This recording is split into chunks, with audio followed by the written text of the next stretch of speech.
Bonjour très cher peuple du web et bienvenue dans ce 6e épisode d'Internet dans un fauteuil. Aujourd'hui j'ai le très grand plaisir d'accueillir au théâtre Jean-Baptiste de la chaîne Cinéma, Cinéma avec un S avant le C, pour une expérience théâtrale assez particulière dont on va discuter évidemment ensemble. Donc c'est parti, on se retrouve au théâtre, à tout de suite.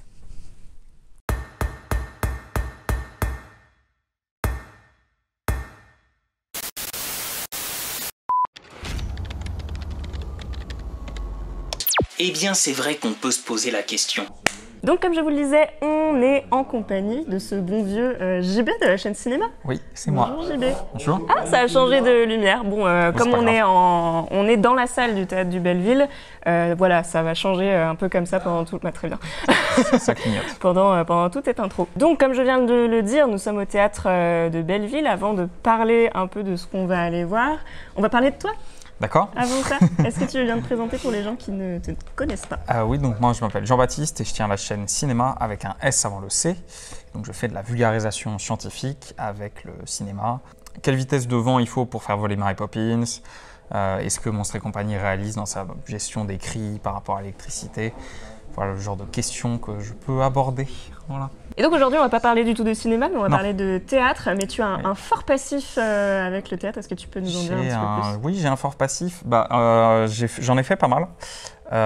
Ça vient aussi de mes parents, parce que mes deux parents ont fait du théâtre. C'est comme ça qu'ils se sont rencontrés.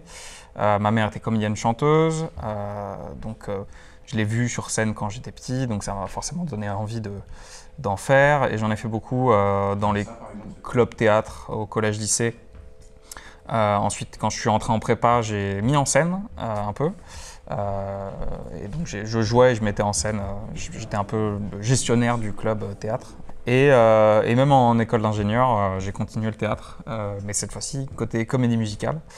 Où là j'en ai fait un petit peu aussi, où je faisais Zazou dans Le Roi Lion. Allez, donc tu chantais? Je chantais, oui. Je chante pas très bien, mais Zazou c'était cool. C'était intéressant. Du coup, qu'est-ce que tu penses du retour du Roi Lion à Mogador l'année prochaine? Ça va être bien, ça va être bien. C'est quand même une très très belle pièce, hein. Au niveau mise en scène et costumes, c'est très très impressionnant. Mais voilà, il faudra peut-être changer aussi. Mais bon. Mais c'est vrai que elle tourne depuis très très longtemps et c'est bien pour les gens qui n'ont pas eu l'occasion de la voir encore de la voir vraiment. Mais c'est vrai qu'après après 2 films, 10 ans de comédie musicale, Le Roi Lion, il faudra peut-être penser à passer à autre chose, mais en même temps c'est tellement bon. C'est vrai. Donc du coup tu as une expérience toi en tant que comédien et metteur en scène, plutôt côté passion, du coup t'en fais pas ton métier toi, personnellement. En tant que spectateur, est-ce que tu as des œuvres qui t'ont marqué, des choses que tu as vues peut-être récemment que tu recommanderais ou qui t'ont... Donc je sors pas énormément au théâtre non plus, mais je pense un peu plus que la moyenne peut-être. Je vais pas mal voir des pièces de la Comédie Française. Donc souvent je prends les places de dernière minute, donc qui sont en fait, vous pouvez faire la queue le jour même à la Comédie Française et vous pouvez avoir des places à 10-15 €. Vous êtes placé tout en haut, mais vous voyez quand même la pièce et donc souvent je vais voir les pièces comme ça. Donc qu'est-ce que j'ai vu récemment? J'ai vu Britannicus, j'ai vu Les Fourberies de Scapin avec Benjamin Lavergne, qui était incroyable. Et sinon, ce que je vais voir, c'est souvent mes parents en fait qui me le disent, puisque eux, ils vont quand même encore très souvent. Donc ça va être des recommandations que eux me font. Et quand les pièces passent à Paris, dans ce cas-là, je vais les voir. Est-ce que tes parents ont des recommandations en ce moment? Je ne sais pas. Non, je ne crois pas en ce moment. Du coup, on peut peut-être faire une recommandation à tes parents avec la pièce qu'on va... Peut-être, ouais, peut-être, effectivement. Du coup, tu n'as aucune idée de ce qu'on va aller voir. Alors, j'ai compris que c'était un spectacle d'hypnose, plus ou moins? Pas tout à fait d'hypnose. D'accord. Ça va être plutôt du mentalisme et de la magie. Ok. Voilà, donc c'est un spectacle qui s'appelle Cérébro, qui a été écrit et qui est interprété par Mathieu Villatel et mis en scène par un metteur en scène flamand dont j'ai évidemment oublié le nom à l'instant, qui s'appelle Kurt Demey, qui est un metteur en scène assez reconnu dans le milieu de la magie. J'ai pas très envie d'en dire beaucoup sur Cérébro, parce que c'est un spectacle que j'ai déjà vu et que j'ai vraiment hâte de te faire découvrir. Là, tu vas voir, ça va être dans une forme assez particulière. Et du coup, effectivement, il va y avoir des gens qui vont être invités à monter sur scène. Peut-être toi, on ne sait pas. Et donc, qui dit mentalisme dit forcément technique de manipulation. Et là, le spectacle va venir interroger la persuasion et la confiance qu'on place en un individu ou un groupe d'individus. D'accord. Voilà. Beau programme. Oui. Je ne t'en dis pas plus. Non. On va aller voir ça et puis on débriefe juste après. Yes. Voilà. Très bien. Et en attendant, je vous lance la bande-annonce du spectacle Cérébro. Bande-annonce.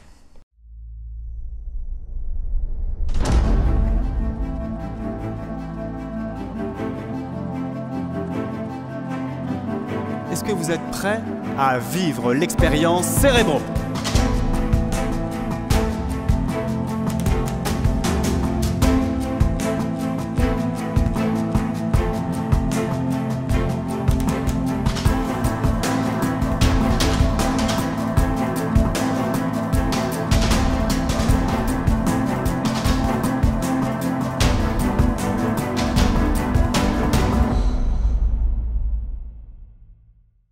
Alors, le spectacle vient de se terminer. Ça va être le moment du retour à chaud. Le débrief. Je vais dès maintenant vous prévenir du coup que le débrief va être structuré en 2 parties. Une partie no spoil et une partie spoil. Parce que le problème pour communiquer sur ce spectacle, c'est que le très bel intérêt que propose ce spectacle, malheureusement, on ne peut pas en parler de manière directe. Donc du coup, bref, ça on en parlera en partie spoiler pour les gens qui ont envie d'entendre ça. Mais pour les gens qui auraient envie d'aller voir ce spectacle sans en savoir beaucoup, est-ce que tu veux bien raconter un peu ce qu'on a vécu ? Globalement, ce qui se passe, c'est que on est tous dans une salle, puisqu'on est au théâtre, évidemment. Et donc on arrive, donc le personnage principal, qui est Mathieu, qui se présente comme un coach en développement personnel de ce programme titré Cérébro, comme le nom du spectacle. Cérébro qui va nous aider à nous développer et à développer nos capacités cérébrales, de communication, à reprendre confiance en soi, etc. Et donc c'est vrai qu'il arrive et il est très avenant, il est extrêmement éloquent. Il invite des gens sur scène pour faire des expériences de mentalisme notamment et à chaque fois forcément ça réussit puisque c'est de la magie et c'est un très bon magicien et donc au fur et à mesure du spectacle, à chaque expérience, le spectacle évolue, on va dire, plus ça avance évidemment, plus ça devient dangereux et donc plus il y a de l'appréhension et plus il y a du malaise aussi qui est créé.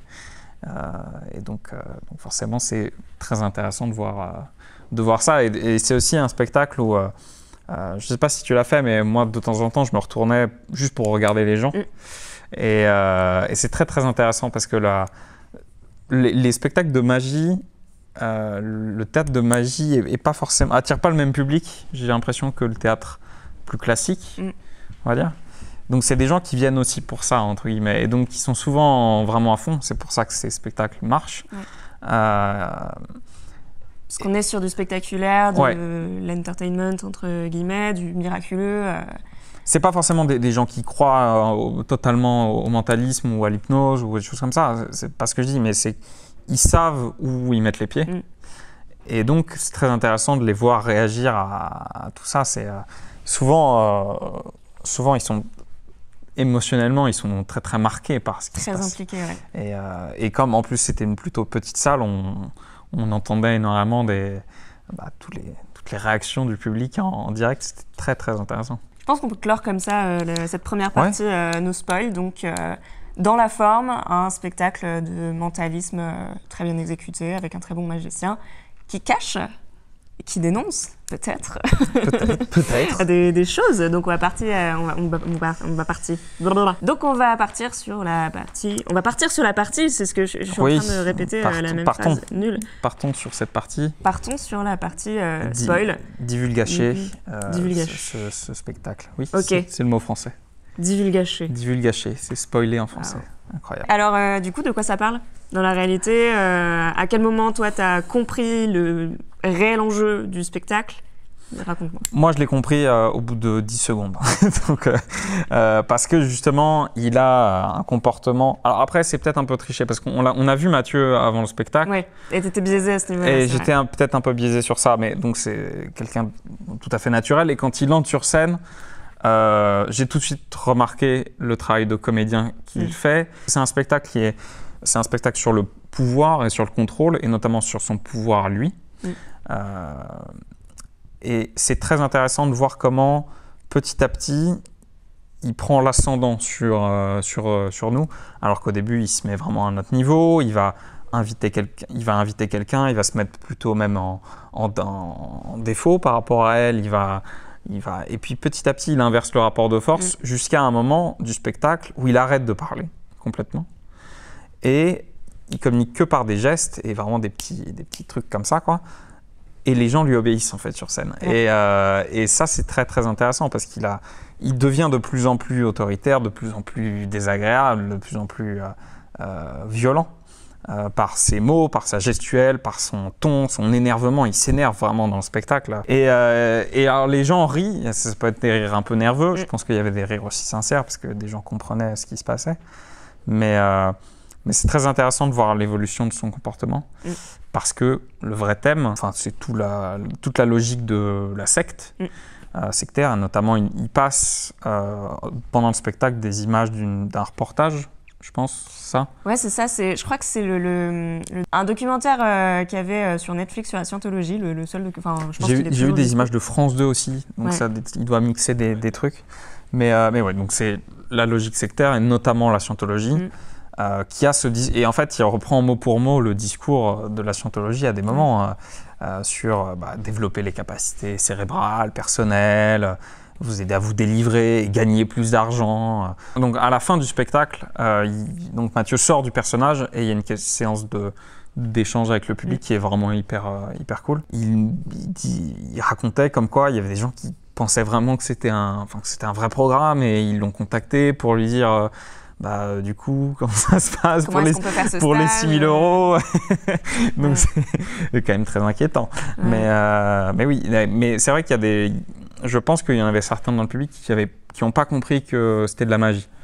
C'est ça la force aussi, je pense, du spectacle. C'est que c'est tellement ancré, c'est tellement bien fait que on va dire, la limite est floue entre le spectacle et la conférence, entre guillemets. Ouais.